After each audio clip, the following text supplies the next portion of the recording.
നമസ്കാരം, ചർച്ച അപ്ഡേറ്റ്സിലേക്ക് സ്വാഗതം. തൊമ്മൻകുത്ത് നാരങ്ങാനത്ത് കൈവശ ഭൂമിയിൽ കുരിശ് സ്ഥാപിച്ചതുമായി ബന്ധപ്പെട്ട് പ്രദേശവാസികൾക്കെതിരെ രജിസ്റ്റർ ചെയ്ത കേസിൽ നോട്ടീസുമായി വനംവകുപ്പ് രംഗത്ത്.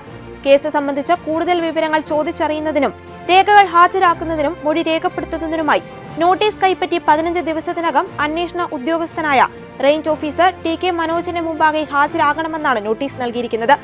ഇന്നലെ ഫോറസ്റ്റ് ഗാർഡുമാർ വീട്ടിലെത്തി നേരിട്ടെത്തിയാണ് പലർക്കും നോട്ടീസ് കൈമാറിയത്. നൈജീരിയയിലെ തറാബ സംസ്ഥാനത്തെ 3 ക്രിസ്ത്യൻ ഭൂരിപക്ഷ സമൂഹങ്ങളിൽ പുലർച്ചെ ഫുലാനി തീവ്രവാദികൾ നടത്തിയ ആക്രമണത്തിൽ 42 ക്രൈസ്തവർ കൊല്ലപ്പെട്ടതായി പ്രാദേശിക വൃത്തങ്ങൾ അറിയിച്ചു. കരീം ലാമുഡോ കൗണ്ടിയിൽ അക്രമികൾ ഗ്രാമങ്ങൾ ആക്രമിച്ച് വീടുകൾ നശിപ്പിക്കുകയും താമസക്കാരെ കൂട്ടക്കൊല ചെയ്യുകയുമായിരുന്നു. പൗരന്മാരുടെ സുരക്ഷയാണ് പ്രഥമ പരിഗണന. കൂടുതൽ അക്രമങ്ങൾ തടയുന്നതിനും ഉത്തരവാദികളെ നിയമത്തിന് മുന്നിൽ കൊണ്ടുവരുന്നതിനും ആവശ്യമായ എല്ലാ സുരക്ഷാ നടപടികളും സജീവമാക്കിയിട്ടുണ്ടെന്ന് ഗവർണർ അക്ബു കൂട്ടിച്ചേർത്തു.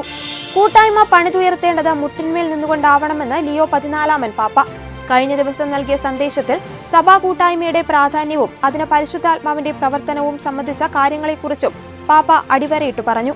ആർദ്രത, ത്യാഗം ചെയ്യുവാനുള്ള സന്നദ്ധത, ശ്രദ്ധിക്കുവാനുള്ള കഴിവ് എന്നിങ്ങനെയുള്ള മാതൃഭാവങ്ങൾ ലോകമെമ്പാടുമുള്ള സഭകളിൽ പുലരണമെന്നും പാപ്പ ആഹ്വാനം ചെയ്തു. ഈ ദിവസങ്ങളിൽ ജൂബിലി തീർത്ഥാടകരെ സ്വാഗതം ചെയ്യുന്നതിനും പരിപാലിക്കുന്നതിനും രൂപത നടത്തുന്ന ശ്രമങ്ങളെയും പാപ്പ എടുത്തു പറഞ്ഞു. ചങ്ങനാശ്ശേരി രൂപതയുടെ പ്രഥമ മെത്രാനും ആരാധന സന്യാസിനി സമൂഹ സ്ഥാപകനുമായ ധന്യന്മാർ തോമസ് കുര്യാളശ്ശേരിയുടെ ചരമശതാബ്ദി ആചരണത്തിന് തുടക്കമായി.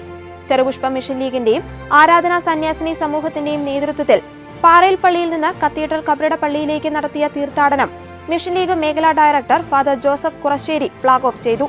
പാറമേൽപ്പള്ളി വികാരി ഫാദർ ജേക്കബ് വാരിക്കാട്ട് സന്ദേശം നൽകി. ലിയോ 14 പാപ്പയുടെ സ്ഥാനാരോഹണ സ്മരണയ്ക്കായി തപാൽ സ്റ്റാമ്പുകൾ വത്തിക്കാൻ പുറത്തിറക്കും. വത്തിക്കാനിൽ പ്രാബല്യത്തിലുള്ള 4 തപാൽ നിരക്കുകൾക്ക് തുല്യ മൂല്യമുള്ള 4 സ്റ്റാമ്പുകളാണ് പുറത്തിറക്കുന്നത്. അവയിൽ 2 എണ്ണത്തിൽ ചുവന്ന മൊസറ്റ, എംബ്രോയിഡറി ചെയ്ത സ്റ്റോൾ, റോച്ചെ, സ്വർണ്ണ പെക്ടറൽ കുരിശ് എന്നിവ ധരിച്ച മാർപ്പാപ്പയുടെ ഔദ്യോഗിക ഛായാചിത്രം കാണാം. പരിശുദ്ധ സിംഹാസന പോസ്റ്റ് ഓഫീസ് വെബ്സൈറ്റ് അനുസരിച്ച് വത്തിക്കാനിലെ ഔദ്യോഗിക വിൽപ്പന കേന്ദ്രങ്ങളിലും ഓൺലൈനിലും ഈ തപാൽ സ്റ്റാമ്പുകൾ ലഭ്യമാകും. ഇതോടെ ചർച്ച അപ്ഡേറ്റ്സ് പൂർണ്ണമാകുന്നു. നന്ദി.